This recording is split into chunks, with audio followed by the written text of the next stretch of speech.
নমস্কার বন্ধুরা, চ্যানেল বং ভাষার পক্ষ থেকে আমি বাপুলি তোমাদেরকে স্বাগত জানাই। বন্ধুরা, আজকের এই পর্বে থাকছে West Bengal board of secondary education অর্থাৎ পশ্চিমবঙ্গ মধ্যশিক্ষা পর্ষদের দশম শ্রেণীর পাঠ্যতালিকাভুক্ত বাংলা ব্যাকরণ কারক। তো সেই সমস্ত প্রশ্ন নিয়ে আলোচিত হবে যেগুলো মাধ্যমিক পরীক্ষায় একাধিকবার এসেছে। তো চলো আমরা প্রশ্নগুলো দেখে নিই। অন্যের পরিচালনায় যে কর্তা কাজ করে তাকে বলে প্রযোজককর্তা, প্রযোজ্যকর্তা, সহযোগীকর্তা, উহ্যকর্তা। উত্তর প্রযোজ্যকর্তা। বিভক্তি শব্দের অর্থ কি? বিভাজন, সংকোচন, প্রসারণ, সংযোজন। উত্তর বিভাজন। অনুসর্গের দৃষ্টান্ত কোনটি? জন্য, খানা, টি, গাছা। উত্তর জন্য। ক্রিয়াপদের সঙ্গে নামপদের সম্পর্ককে বলে সমাস, কারক, প্রত্যয়, বিভক্তি। উত্তর কারক। বিভক্তি সর্বদা শব্দের পূর্বে বসে, সর্বদা শব্দের পরে যুক্ত হয়, শব্দের পরে আলাদাভাবে বসে, শব্দের পূর্বে আলাদাভাবে বসে। উত্তর সর্বদা শব্দের পরে যুক্ত হয়। অনুসর্গ প্রধান কারক হলো 4 প্রকার, 3 প্রকার, 2 প্রকার, 5 প্রকার। উত্তর 3 প্রকার। বাক্যে কর্তা ও ক্রিয়া যদি একই ধাতু থেকে নিষ্পন্ন হয় তবে সেই কর্তাকে বলে উহ্যকর্তা, সহযোগী কর্তা, সমধাতুজ কর্তা, প্রযোজক কর্তা। উত্তর সমধাতুজ কর্তা। কলমে কায়স্থ চিহ্ন। কলম পদটি অপাদানকারক, কর্তৃকারক, করণকারক, কর্মকারক। উত্তর করণকারক। রাজায় রাজায় যুদ্ধ হয় এই বাক্যের কর্তাটি হল প্রযোজ্য কর্তা, সহযোগী কর্তা, ব্যতিহার কর্তা, সমধাতুজ কর্তা। উত্তর ব্যতিহার কর্তা। কারণ এখানে রাজায় রাজায় পদ দুটি দুবার ব্যবহৃত হয়েছে এবং সেখানে একটা বৈরিতা সম্পর্ক প্রকাশ পাচ্ছে।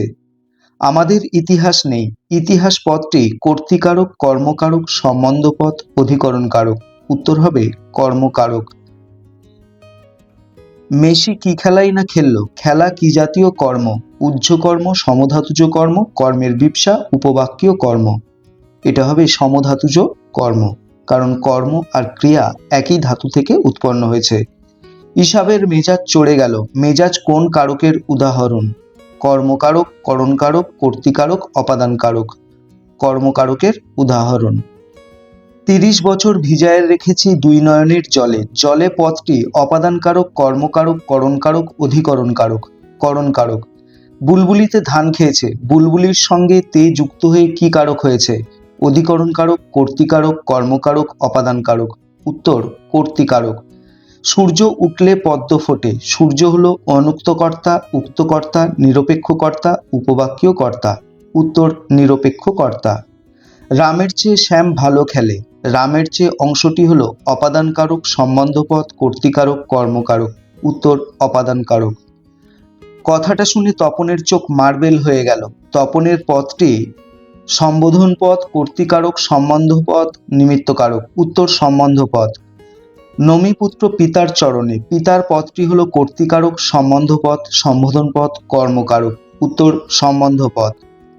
আর কাউকে পায়ের ধুলো নিতে দেননি সন্ন্যাসী। পায়ের পদটি ক্রিয়াবাচক পদ, সম্বোধন পদ, কর্মকারক, সম্বন্ধ পদ। উত্তর সম্বন্ধ পদ। বিভক্তি কাকে বলে? যে বর্ণ বা বর্ণ সমষ্টি ধাতুর সঙ্গে যুক্ত হয়ে তাকে বাক্যে ব্যবহারের উপযোগী পদে পরিণত করে সেই বর্ণ বা বর্ণ সমষ্টিকে বিভক্তি বলে।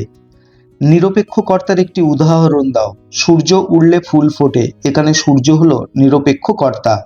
একটি গৌণ কর্মের উদাহরণ দাও। সে আমাকে একটি বই দিল। এখানে আমাকে গৌণ কর্মের উদাহরণ। প্রযোজ্য কর্তা কাকে বলে? যে কর্তা অন্যের প্রেরণায় বা পরিচালনায় কাজ করে তাকে বলা হয় প্রযোজ্য কর্তা। যেমন মা শিশুকে চাঁদ দেখাচ্ছেন। এখানে শিশু হলো প্রযোজ্য কর্তা। প্রযোজক কর্তার একটি উদাহরণ দাও। মা শিশুকে চাঁদ দেখাচ্ছেন। এই বাক্যটিতে মা প্রযোজক কর্তার উদাহরণ। শূন্য বিভক্তি কাকে বলে? যে বিভক্তি ধাতু বা শব্দের পরে যুক্ত হয়ে তাকে বাক্যে ব্যবহারের উপযোগী পদে পরিণত করলেও নিজে অপ্রকাশিত থাকে তাকে বলা হয় শূন্য বিভক্তি। বিভক্তি ও অনুসর্গের একটি পার্থক্য লেখো। বিভক্তি স্বাধীনভাবে বসতে পারে না, কিন্তু অনুসর্গ স্বাধীনভাবে বসতে পারে। তির্যক বিভক্তি কাকে বলে? যে বিভক্তি একাধিক কারকে ব্যবহৃত হয় তাকে তির্যক বিভক্তি বলে, যেমন এ বিভক্তি। শব্দ বিভক্তির একটি উদাহরণ দাও। অমলকে বলে দিও আজ ফুটবল খেলা হবে। এখানে শব্দ বিভক্তি হলো কে, যা অমলের সঙ্গে যুক্ত হয়েছে। অনুসর্গযোগে করণ কারকের একটি উদাহরণ দাও। ছেলেটি পেন্সিল দিয়ে আঁকছে। এখানে অনুসর্গ হলো দিয়ে। অপাদান কারকে শূন্য বিভক্তির একটি উদাহরণ দাও। শ্যামল স্কুল পালিয়ে সিনেমা দেখে। উক্ত কর্তা কাকে বলে? যে কর্তা বাক্যে স্পষ্ট বা প্রকাশ্যে প্রধান রূপে প্রতীয়মান হয় এবং যার অনুসারে ক্রিয়াপদের পুরুষ বা বচন নির্ধারিত হয় তাকে উক্ত কর্তা বলে। যেমন শ্যামল ফুটবল খেলছে। এখানে শ্যামল হলো উক্ত কর্তা। বাংলায় কি দেখে কারক নির্ণয় করা হয়? বাক্যের অন্তর্গত ক্রিয়াপদের সঙ্গে অন্যান্য পদের সম্পর্ক এবং বিভক্তি ও অনুসর্গ দেখে কারক নির্ণয় করা হয়। মুখ্য কর্মের একটি উদাহরণ দাও। সে আমাকে একটি বই দিল। এখানে মুখ্য কর্ম হলো বই, যেহেতু বই বস্তুবাচক কর্ম। প্রযোজ্য কর্তার একটি উদাহরণ দাও। মা শিশুকে চাঁদ দেখাচ্ছেন। এখানে প্রযোজ্য কর্তা হলো শিশু। অনুক্ত কর্তা কাকে বলে? কর্মবাচ্যে অথবা ভাববাচ্যের বিভক্তিযুক্ত কিংবা অনুসর্গযুক্ত কর্তাকে অনুক্ত কর্তা বলা হয়। পৃথিবী হয়তো বেঁচে আছে। পৃথিবী পদটির কারক ও বিভক্তি নির্ণয় করো। কর্তৃকারকে শূন্য বিভক্তি। মন্দিরে বাজছিল পূজার ঘণ্টা। মন্দিরে পদটির কারক ও বিভক্তির নির্ণয় করো। এটি হবে অধিকরণ কারকে এ বিভক্তি। অস্ত্র রাখো। অস্ত্র পদটির কারক ও বিভক্তি নির্ণয় করো। কর্মকারক শূন্য বিভক্তি। চিঠি পকেটে ছিল। পকেটে কোন কারকে কোন বিভক্তি? অধিকরণ কারকে এ বিভক্তি। কহ দাসে লঙ্কার কুশল। কুশল পদটির কারক ও বিভক্তি নির্ণয় করো। কর্মকারকে শূন্য বিভক্তি। জনে জনে নিমন্ত্রণ করেছে। জনে জনে পদটি কি জাতীয় কর্ম? উত্তর হবে কর্মের বিপসা, কারণ এখানে কর্মপদটি দুবার ব্যবহৃত হয়েছে। সম্বন্ধ পদের বিভক্তি কি কি? সম্বন্ধ পদের বিভক্তি হলো র এবং এর। সম্বন্ধ পদ কারক নয় কেন? সম্বন্ধ পদের সঙ্গে বাক্যের অন্তর্গত অন্য পদের সম্পর্ক থাকলেও ক্রিয়াপদের সঙ্গে কোনো প্রত্যক্ষ সম্পর্ক থাকে না, তাই সম্বন্ধ পদ কারক নয়। সম্বন্ধ পদ কাকে বলে? র বা এর বিভক্তিযুক্ত যে পদের সঙ্গে বাক্যের অন্তর্গত অন্য পদের সম্পর্ক থাকলেও ক্রিয়াপদের সঙ্গে কোনো প্রত্যক্ষ সম্পর্ক থাকে না, তাকে সম্বন্ধ পদ বলে। আজকের এই প্রশ্নোত্তরগুলো যদি তোমাদের কোনো কাজে আসে তাহলে অবশ্যই একটা লাইক করে দিও এবং বন্ধুদের মধ্যে শেয়ার করতে ভুলো না। আর হ্যাঁ, যদি কোনো প্রশ্নের উত্তর তোমরা জানতে চাও তাহলে কমেন্ট সেকশনে লিখে জানাতে ভুল করো না, কারণ তোমাদের ভালোবাসা অনুপ্রেরণা আমাকে এই ধরনের নিত্য নতুন ভিডিও তৈরি করতে অনেক বেশি করে উৎসাহিত করে। তো আজ এই পর্যন্ত।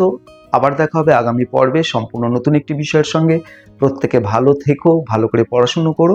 আর হ্যাঁ, বংভাষা পরিবারের সঙ্গে থাকতে চ্যানেলটিকে সাবস্ক্রাইব করে পাশে থাকা বেল আইকনটি চাপতে ভুলো না। ধন্যবাদ।